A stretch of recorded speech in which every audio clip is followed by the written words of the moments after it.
Donc, dans cette vidéo, nous allons résoudre un système à l'aide de la méthode par combinaison linéaire. Donc on a un système de deux équations à deux inconnus. On constate que les coefficients devant les inconnus sont tous différents de 1 ou de moins 1. Donc on pourrait utiliser la méthode par substitution, mais cela ferait apparaître des fractions. Donc si vous aimez travailler avec des fractions, vous pouvez vous en sortir. Sinon, il y a une méthode plus rapide et plus efficace quand on a des coefficients qui sont tous différents de 1 ou moins 1 devant les inconnus. C'est ce qu'on appelle la méthode par combinaison linéaire. En quoi elle consiste? On va dans un premier temps chercher à faire apparaître devant le x des coefficients qui soient identiques. Donc là, dans ma première équation, le coefficient, c'est 3 devant le x. Devant le x, dans ma deuxième équation, le coefficient, c'est 5. Donc j'aimerais, par multiplication, faire apparaître devant mon inconnu x, aussi bien dans l'équation 1 que dans l'équation 2, un même coefficient. Donc je me récite la table de multiplication de 3 et de 5. Le premier multiple commun à 3 et 5, c'est 15. Donc, je vais chercher à faire apparaître devant le x le coefficient 15. Pour cela, il faut que je multiplie 3 par 5 et 5 par 3. Donc, mon système 1 va être équivalent à un système qui va être composé de deux équations. La première équation, donc je vais la modifier en multipliant chaque membre par 5. Donc le 3x, je multiplie par 5, ça me donne 15x. Le moins 2y, je le multiplie par 5, ça me donne moins 10y. Ça doit être égal à 5 fois 5, c'est-à-dire 25. Et je vais procéder de la même façon avec ma deuxième équation.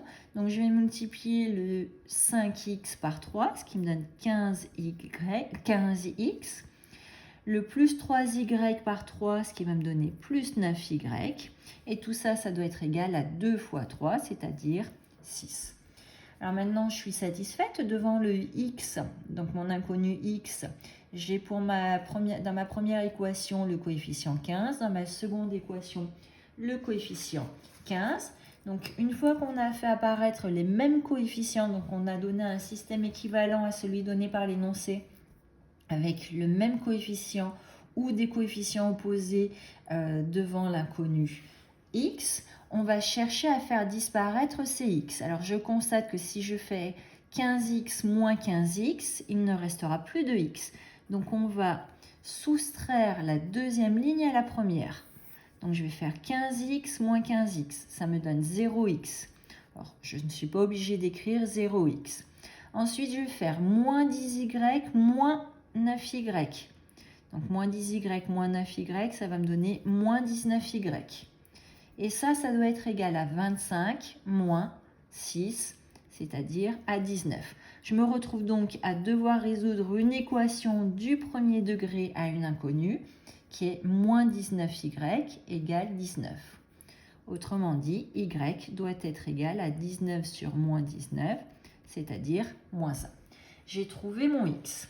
On va procéder de même maintenant pour... Moi, j'ai trouvé la valeur de mon y en éliminant le x. On va procéder de même pour trouver la valeur de notre inconnu x.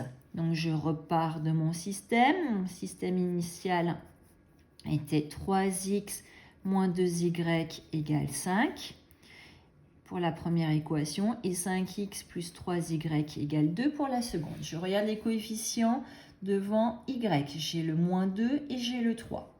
Donc je cherche un entier qui soit à la fois dans la table de 2 et dans la table de 3.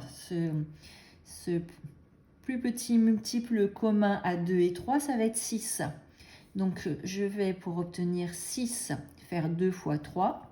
Et pour obtenir 6, je vais faire 3 fois 2.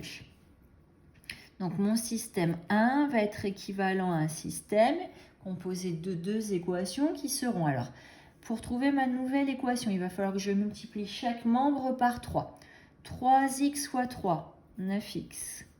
moins 2y fois 3, moins 6y, égale 5 fois 3, 15.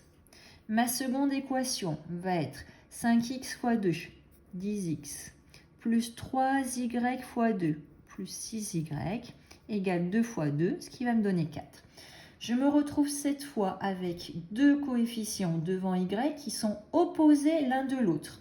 Donc pour faire disparaître y, il me suffit d'additionner la première ligne à la seconde. Cette fois, je vais faire une addition. En effet, moins 6y plus 6y, ça va me donner 0y.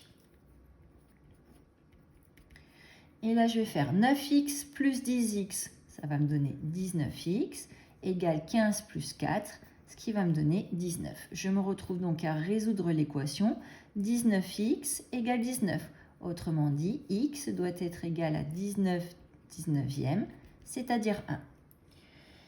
Mon système a une unique solution qui est le couple